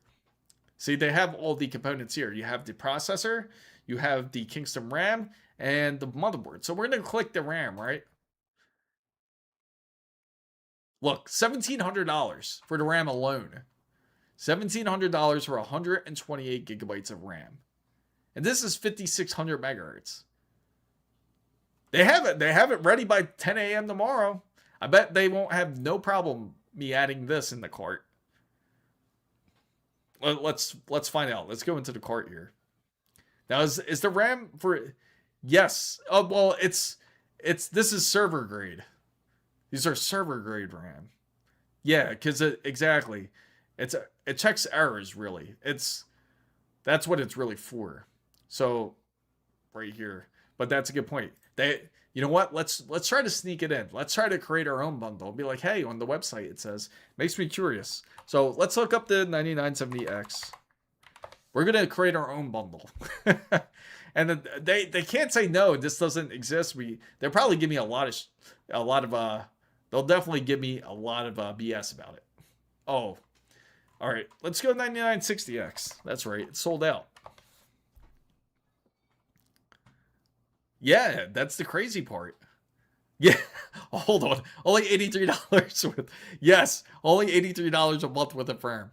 Okay, forget this bundle because we know that they won't let us do the purchase. Okay, so we added that in the cart, and let's go ahead and put the TRX. We know it's the ASUS TRX 50. So let's go ahead and throw that in. Oh. I'll just throw this in then. I should have just went back to the bundle and just clicked it. It was right there. Now it's giving me filament. It's giving me not what I'm looking for. Here we go. There we go. So we'll add that in. All right, let's see if this bundle came together now. because it let us add everything. So we're going to go into the cart here. Let's see. And that's probably, oh, look, that worked actually. That actually worked. So you see how drastically the price dropped on the RAM? It went from what was it? 1600, right? It went from $1,700 to $699. Adds 681. So it really dropped in price. That's pretty crazy. Welcome, Rizzo. Yeah, we do have the horizontal chat.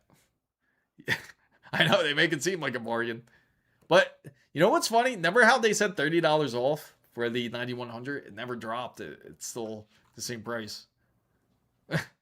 $818 for the motherboard, and for the 9960X you get for $1,500.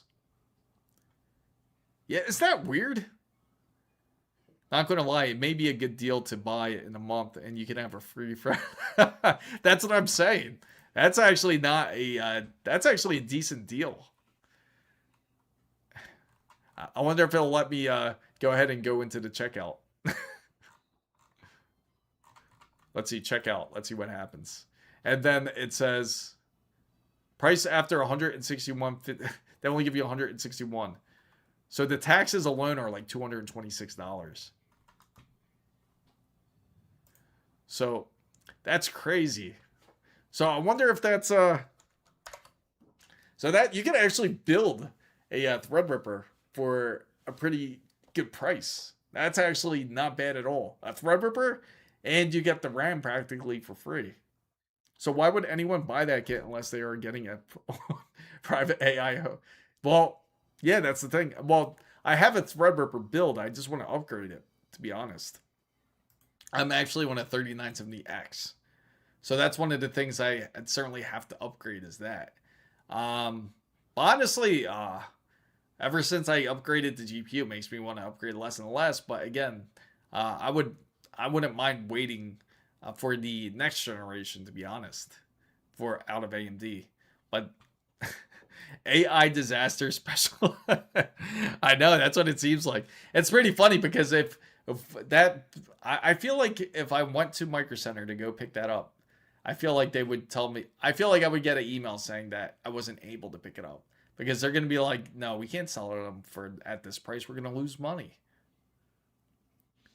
Is this a good deal for me? 600 euros, Asus Prime A620M, case K9600X. Be Quiet Pure, a K9600X. I just Be Quiet Pure Rock 3. That's a good one.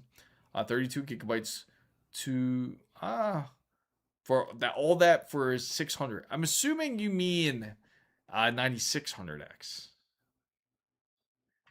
Better bring security. Yes, absolutely. 128 gigabytes seems funny that 64 gigabyte kits are not even ECC, cost more than 128. That's what I'm saying. So if anyone lives close to a Micro Center, that actually might not be a bad deal. So if anyone wants to build on a Threadripper platform or practically get a piece, so it's funny because it's like holding gold. Imagine like how much that kit's going to be like within the next year if this continues. Sorry. Exactly. Next thing you know, you'll see a Micro Center guy come out like out the back, like with a shopping cart full of 128 gigabyte kits of RAM. I can see that happening. Sorry, we can't find it, but I can't imagine what they're going through. Imagine what they gotta. Every customer they gotta deal with, they gotta try to explain about why RAM is so expensive. Especially for there's going to be people out there that's going to try to end up like price matching the kit. They'll try to price match it for like a price that they bought like maybe 4 months ago. Sorry, sir. So AMD might be spiffing an offset on that RAM kit. Yeah, you know what? I'm really curious about that RAM kit. It makes me a bit curious just to get it, just to see what would happen. To see if they would actually let me pick it up or not. What do you guys think? That would be a bit insane, but still a lot of money technically. It's still $3,600 is no joke. But I guess it's pretty crazy how that works though. Mentally, when you really think about it, it feels like a lot of money. But honestly, if you end up flipping that whole kit, you could end up really doing getting a Threadripper for free, just as mentioned earlier. Yeah, oh, I would love to. I certainly would love to. I would love to see what would happen. I want to see there if that does happen. Say if this does happen, if we go through with it, I would definitely let you guys know in Discord, and I'll keep you guys up to date on YouTube and Twitch to let you know what's going on, and I'll bring you guys live to see and see what they say. Wonder if we get in a 2026 AMD high end. That's what I'm curious. That is true, Darren. That is true. 0%. So, that is a great question though, real quick, guys, about the whole 2026 AMD high-end card. Because that's something that was rumored to be at CES 2026, which is supposed to be RDNA 5. They're supposed to bring that to life. Because they're bringing the 9000G processor in, allegedly. And it's supposed to have indications of RDNA 5. And that's the whole concept of like when they came out with the 9850X3D and the 9950X3D2. It's supposed to have like pretty much a hybrid of what Zen 6 should be like. So let's hope that AMD does end up coming out with it. But what makes it less probable and what scares me more is the fact that there's just not going to be available VRAM for it. I mean, even NVIDIA doesn't want to deal with it. They said they gave it to their board partners when it comes to their PCBs and their GPU. And they're practically told all their board partners, like, if they want to get VRAM, that practically ASUS or Gigabyte or MSI or any of the manufacturers have to really go get the VRAM themselves and put it in. Micro Center has a 0% interest for 12 months. Buy, hold, or sell. Yes, they certainly do have that. So if anybody is thinking of doing that whole thing, just go into your Micro Center, your local one, and seeing if they have that available, have that kit available. You might end up making out, especially for ECC RAM. That's usually expensive. That's way more expensive than a typical RAM. So if anybody is looking for a kit like that, especially server grade, there, yes. So this RAM cost offset issues would be more visible soon, attempting to clear the R7K and Raptors in overage supply condition, and you can accommodate that to R9K margin cost offset with the RAM kit. Yeah, that they can. That is true. And the funny thing is, it's like, I'm just, you know what's a new rumor that's come out? And this has me a bit, closer, a bit curious. Apparently they're saying NVIDIA is thinking of doing this option here, where with the new 6000 series, they're already like, I'm thinking of the 50 series Super, because everyone was waiting for that, just for the extra G7 RAM that everyone was waiting for, the extra VRAM. But the new rumor that NVIDIA has, this would be pretty crazy. And of course, the price would go up exponentially if this is the case. And what that exactly is that the fact that maybe NVIDIA may, instead of going to G7, which are already having breakthroughs already with it as it is, Samsung already got 24 gigabits going instead of 16 gigabits, which is quite the improvement. That's, again, that's what they're looking for to maximize for each chip in order to get up to that 24 gigabits. So anyway, the point is they're thinking of going with the 6000, the RTX 6000 series, or whatever they would like to call it. Instead of using GDDR7, they're thinking of going HBM. So can you imagine if they go HBM, how expensive that would be? Just imagine how expensive a 6090 would be if that's the case. So on R7K and Intel for Raptors trading CPU margin for yes, that Rams. Say, yes, that is what he's looking for. Unfortunately, Chicago suburb for me is like 2.5. Do they have the kits available by you guys? Just out of curiosity, those that in Indianapolis and in Chicago. That's honestly a great deal because they obviously stopped the whole consumer sale when it came to the Micro Center bundles. So this is one kind of like a workaround in a way. So definitely take advantage of that if that's the case, if you can. Because I mean, honestly, if you wanted the RAM itself, and again, it's CL26, the latency, and it's 5600 megahertz. So technically, you can bring it. I mean, you could technically overclock it and everything, but I don't think it'd be worth bringing it to 6000. The latency is already low enough as it is, and again, it's great for the error correcting. Yes, DDR4 seems to be a way to go for everybody out there. I mean, AceRock has already introduced a motherboard where you can also install DDR4 if you need to. To be honest, I would prefer it because the focus would be mostly on one type of VRAM. Yeah, exactly. That would be the awesome part. So, again, like for anybody that's curious that's just coming in, AceRock is making a motherboard. We discussed this a bit earlier, where you will have compatibility with DDR5 and DDR4 on a AM5 platform. So, of course, you have the option of Intel's Alder Lake or Raptor Lake boards that you can do that with. But now you can do it with a AM5 board. They're working on it. More than likely, other brands are going to go that same route, especially because they're in need of selling motherboards. So I have a CL26. You're lucky, C-Diff. You're very lucky in order to have your hands on something like that. Oh, really? What about, so no Threadrippers? Because that's what you want to look for. A nice Threadripper, because that's going to be the key of getting RAM for free.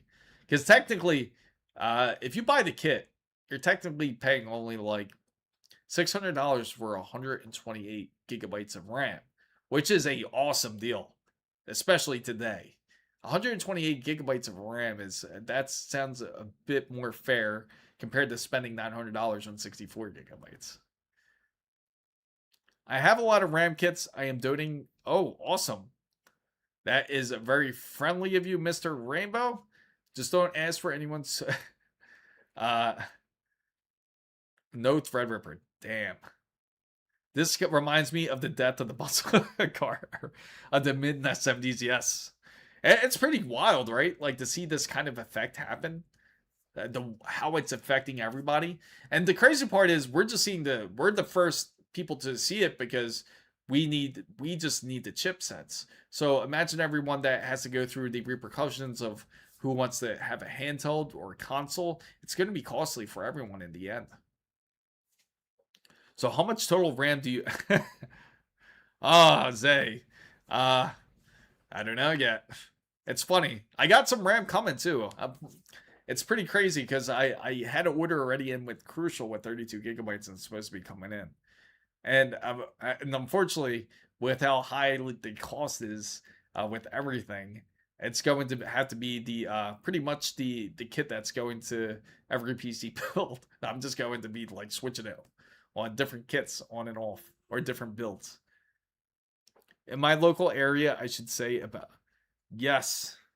I'm sure people would take the donation. Just join our Discord. Just bought 32 gigabytes of Vengeance yesterday. That's like 427. But how much will it be? Yes. And that's the problem. It's going to get more costly. Even if you wait till after December, it's just like another $200. Easy. If, again, anybody looking for that Threadripper kit, that's like a key of taking advantage of RAM, I gotta say. Definitely one of those gold mines. Like, what's your total RAM stock? Total, it's probably like closer to maybe about 128 gigabytes. No, a lot bigger than that. It's like probably more like 140 something, I would think. Because I got 48 gigabytes, I got 64. And no, it's more like, then it's probably like maybe like 192. I'm probably closer to that. I want mine a iPhone 18 Pro with a starting price of, yes, and that's the problem. It's going to cost more for phones. So again, Samsung's having trouble to get RAM themselves. I got to show you this article because it's just funny when you see it. Samsung can't buy their own DRAM.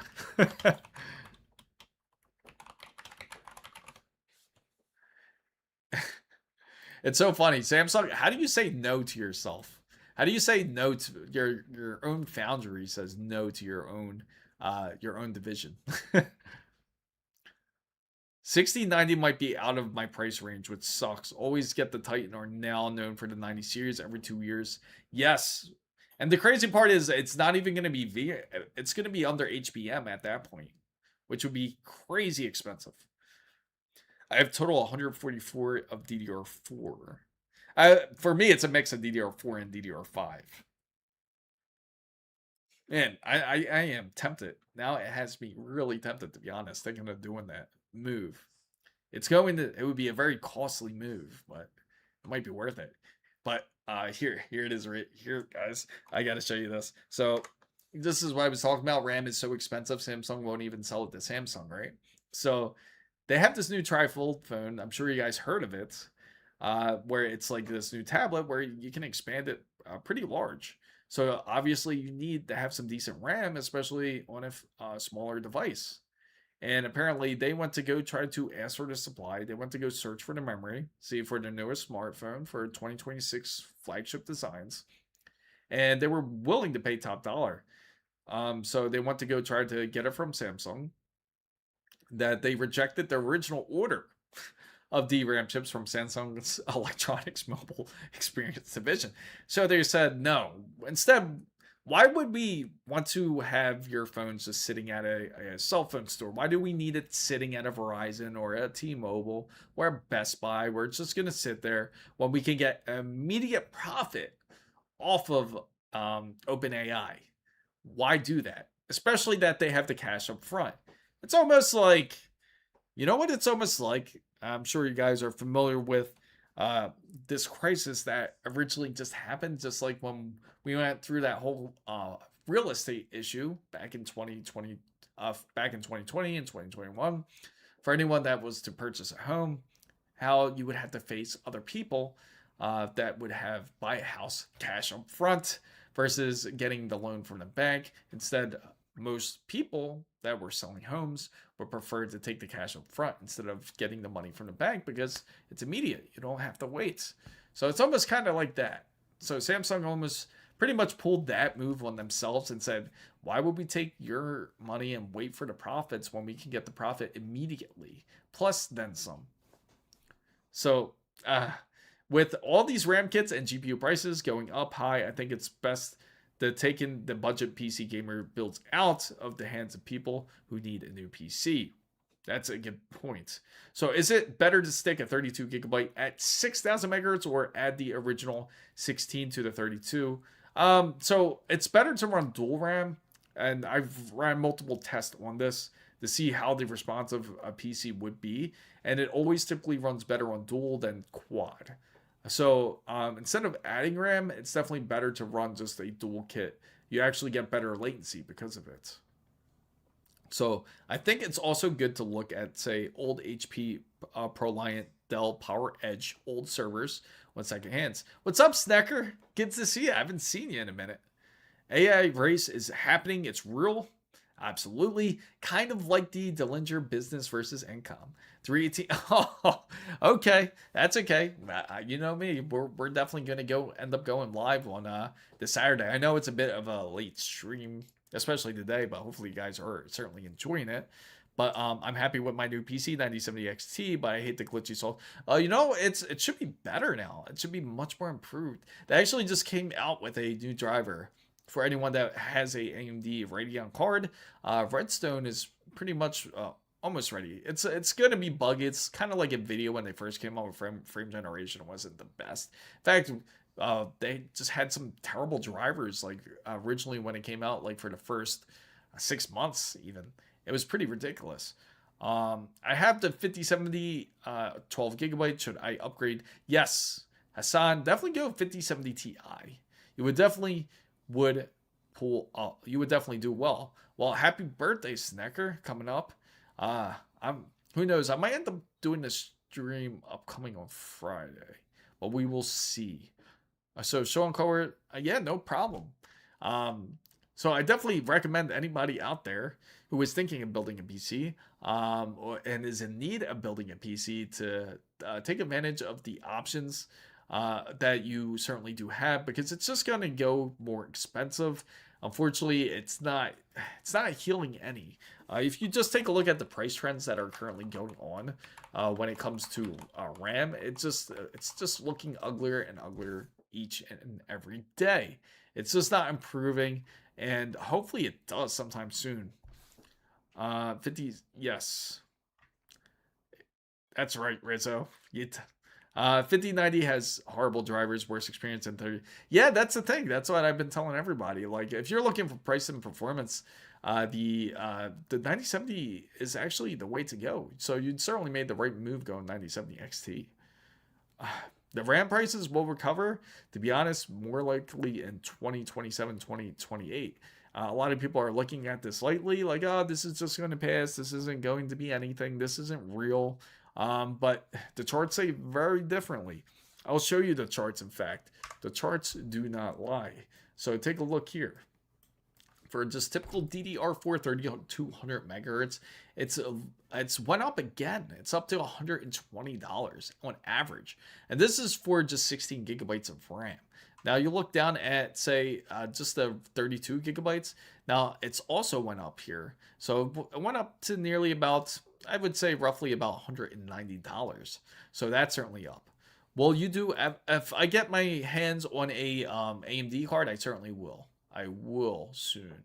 I'm working on it now, actually, trying to get some in. So it's not, yeah, bro, the RAM prices are insane. I just purchased. Yeah, I know, isn't it? So if anybody has some RAM laying around, that's certainly. Thank you for subscribing, Matthew.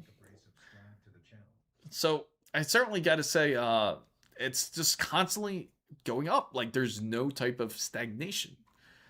Even here you go. Like, you see a little dip there, but that's nothing.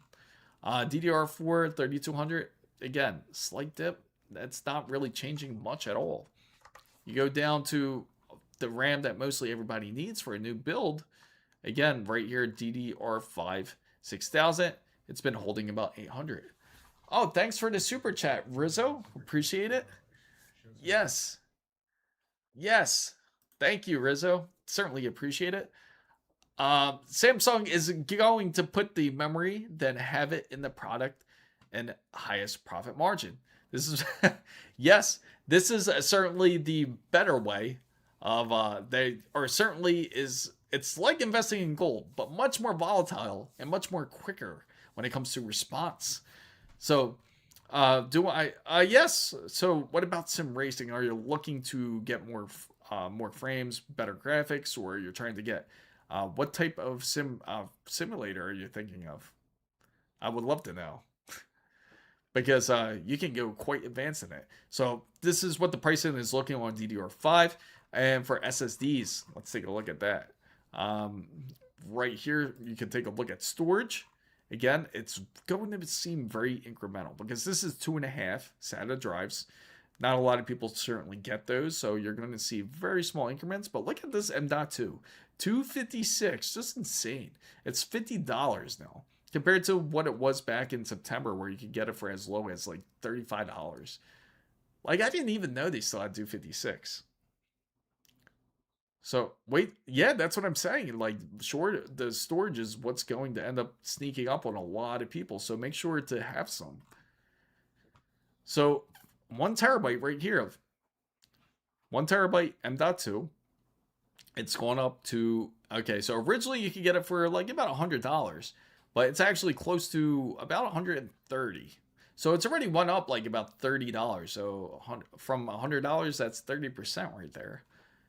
And same thing with 2 terabytes. And as you saw, like Micro Center stayed true to that 230, just like we sold that SSD with that whole custom Threadripper build that we put together. I'm thinking about upgrading from G29 to a Fantech as a gift for myself. I have the G29 for 6 years. Yeah, be awesome. Definitely gift yourself. That would be great. It's just it's just unbelievable, right? M.2 4 terabytes. Again, this is going to end up looking like RAM. This is just like the start of it. Because again, NAND, when it comes to DRAM, when it comes to HBMs, when it comes to VRAM, they all practically come from the same place for the most part. So it's just going to cause it to go up eventually. And it's one of those things where it's going to be inevitable. So just snagged a Western Digital SN5000, great choice. That's actually one of those undervalued SSDs for $68. Not the greatest SSD, but yeah, it's something to have. Especially for gaming, you don't really notice that much of a difference. Even when I tested it up against PCI Express 5, I tried a Gigabyte 10,000, a Gigabyte 10,000, not mega transfers. Now I'm thinking of RAM. That's slipping my mind, but the Gigabyte 10,000 it's called. I tried that up against the Western Digital 5000, actually SM5000. Actually, like when you game on it, it's not going to be that much of a difference because nothing really takes advantage of direct storage. So I don't think GPUs will get crazy on pricing. I see that data centers are going more on CPU. See, that's where everyone's going to. That's the thing. It's one of those hidden things about GPUs. Most people are thinking that the GPUs are not going to be that bad. The reason why they have jumped as drastically is because the shortage just hasn't quite happened on GPUs. They actually have to sell more. If they sell more GPUs, it's going to go up because there's going to be less available.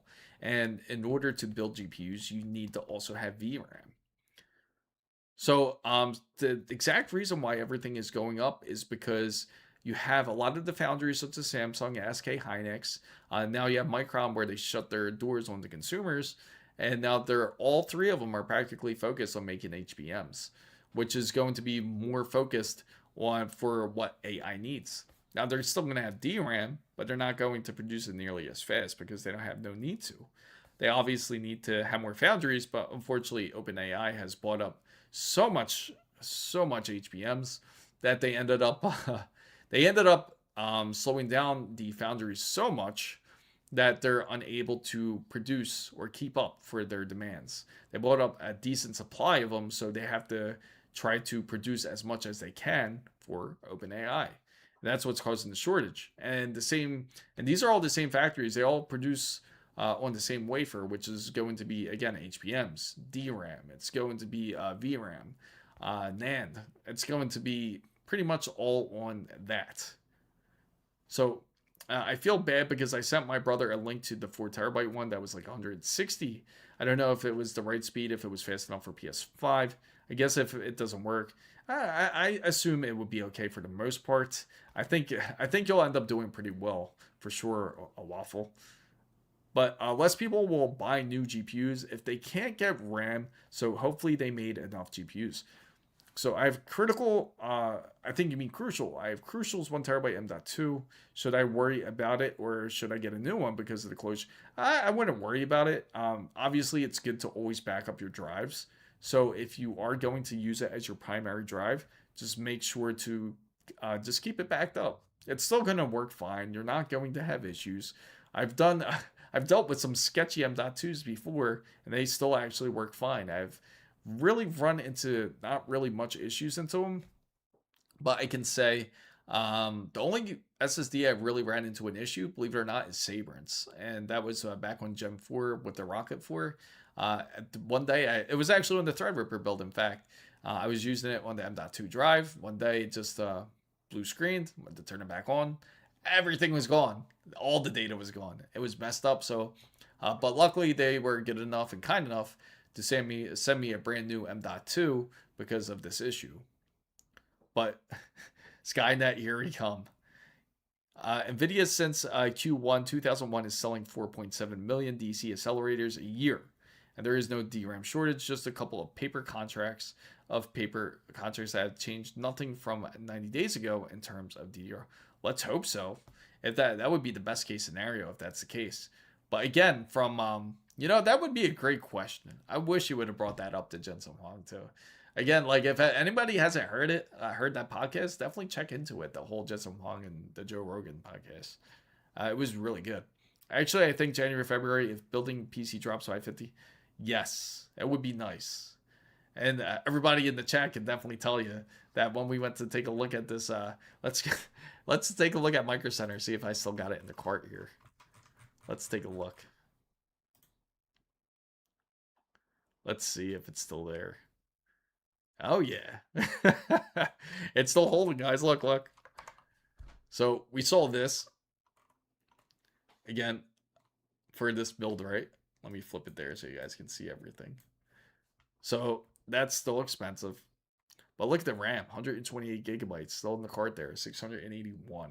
And they say they got 2 new in stock. And this is ECC right here. CL28 at 5600 megahertz.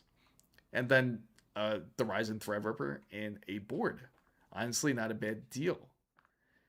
So, a question for anybody out there who's done something like, I think they answered this question before when it came to Micro Center.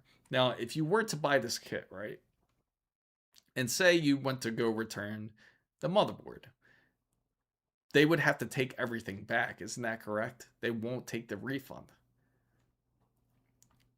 Flip it. Yeah, you can buy that. Yeah, look. Yeah, that's true, Waffle Skater. All right, Snacker. Seems like they're pushing own nothing and be happy. It seems like it. Like we're going to be gaming on the cloud next thing we know. So glad I decided to. Yeah, that's what I'm saying. It was such a great deal, right? Yes, that's what I thought. I certainly thought that. They got 2 of each in stock. They got plenty of these 2 terabyte drives. But fam guys, I thank you everybody who's joined in. I certainly appreciate everyone who's joined the live.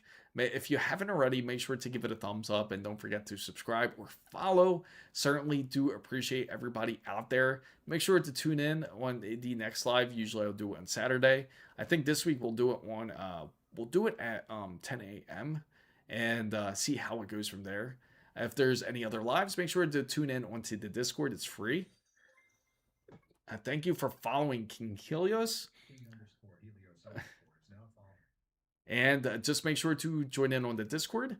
And also make sure to, I'll keep you guys updated if I do anything. What's up, King Helios? Thank you for joining in. Unfortunately, I just ended the stream too. I definitely appreciate you joining in though. But we're going to go back live on Saturday at 10 a.m. I thank you all. And it was certainly fun. And I will this is screaming at me too, this setup. My luck. Don't worry. We'll certainly come back. Yes, everybody have a great evening. Thank you, Rizzo. Thank you. Yes, I gotta. Yes, thank you, Darren.